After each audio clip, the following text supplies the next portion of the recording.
আজকে যেটা শিখবো সেটা হলো কীভাবে অ্যাডোবি ফটোশপের মাধ্যমে যে হেয়ার স্টাইল কাট আউট করা যায়। তো চলুন দেখি কীভাবে আমরা সেই কাজটি করতে পারি। ফটোশপের উপর ইমেজটি রাখার পর যখন এই অবস্থা থাকবে তখন আমরা যে কাজটি করব সেটা হলো প্রথম স্টেপের যে সকল কাজগুলোর মধ্যে করতে হবে সেটা আমরা এখন দেখাবো।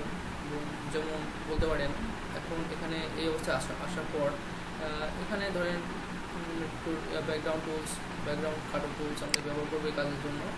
ব্যাকগ্রাউন্ড ইরেজার টুলস এবং ব্যবহার করবো, তারপরে এই টুলসটা ব্যবহার করবো। এখন আমি একটা লেয়ার নেব, কন্ট্রোল জে প্রেস করে একটি লেয়ার নেওয়ার পর ব্যাকগ্রাউন্ডের যে ব্যাকগ্রাউন্ড যে থাকবে তার চোখটা উঠা দেবো। চোখটা ওঠানোর পর আমরা যেটা করবো সেটা হলো ব্যাকগ্রাউন্ড ইরেজার টুল ব্যবহার করবো।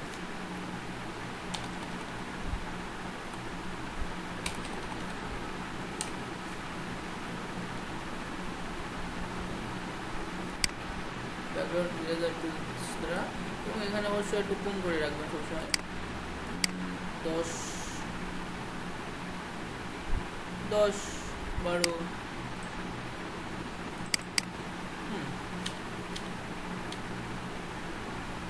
10-12 রাখলে এনাফ। আমি 15 রাখলাম।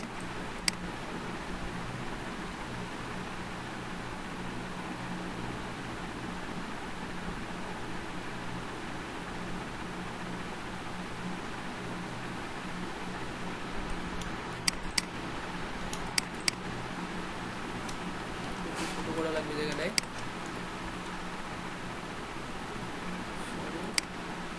ছোটো করতে হবে।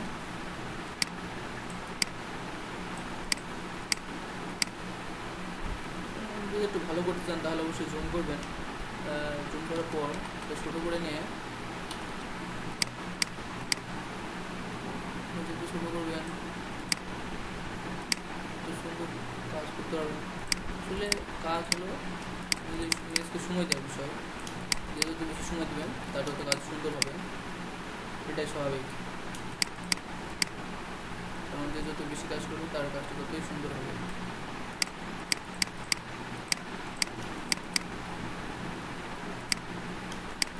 আমি আসলে টিউটোরিয়াল করছি, এর জন্য হয়তো সময় কম দিতে পারবো।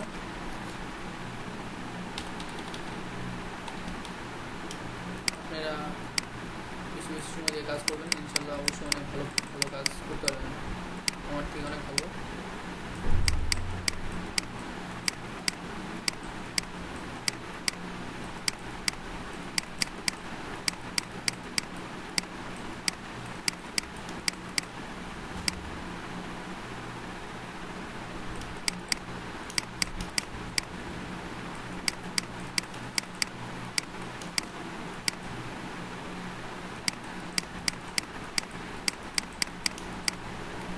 এখানে একটু ছোটো করে নেবেন। ব্যাকগ্রাউন্ড ইরেজার টুলস ছোটো করে নিয়ে কাজ করবেন এখানে। হ্যাঁ, মোটামুটি হয়ে গেছে।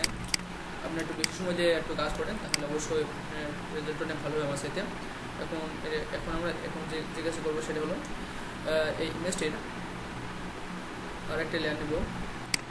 লেয়ার নেওয়ার পর লেয়ারটা নিচে রাখবো, লেয়ার 2 নিচে রাখবো, লেয়ার উপরে থাকবে। এখন আমরা কাজ করবো লেয়ার 2 এ। এখন এই ব্যাকগ্রাউন্ডে চেঞ্জ করবো। ব্যাকগ্রাউন্ডে চেঞ্জ করতে হলে অবশ্যই আপনি যে কালারটা দেবেন সেই কালারটা দেওয়া লাগবে। আমি একটা কালার এখানে দিয়ে রেখেছি, সেই কালারটা দিলাম।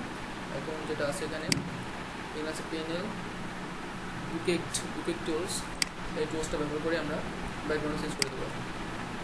দেখতে পাচ্ছেন যে ব্যাকগ্রাউন্ডে চেঞ্জ হয়ে গেছে এবং অবশ্যই কাজগুলো খুব সুন্দর দেখা যাচ্ছে। অবশ্য মনে হচ্ছে যে সাদা সাদা কিছু আছে, না, এটা খুব সুন্দর আছে, দেখা যাচ্ছে যে মাস্কিং হয়ে গেছে। ঠিক এভাবে এমনভাবে একটি আপনি ব্যাকগ্রাউন্ড কাট অফ করে কাজ করতে পারেন। কাট অফ ব্যাকগ্রাউন্ড ফটোশপের মাধ্যমে।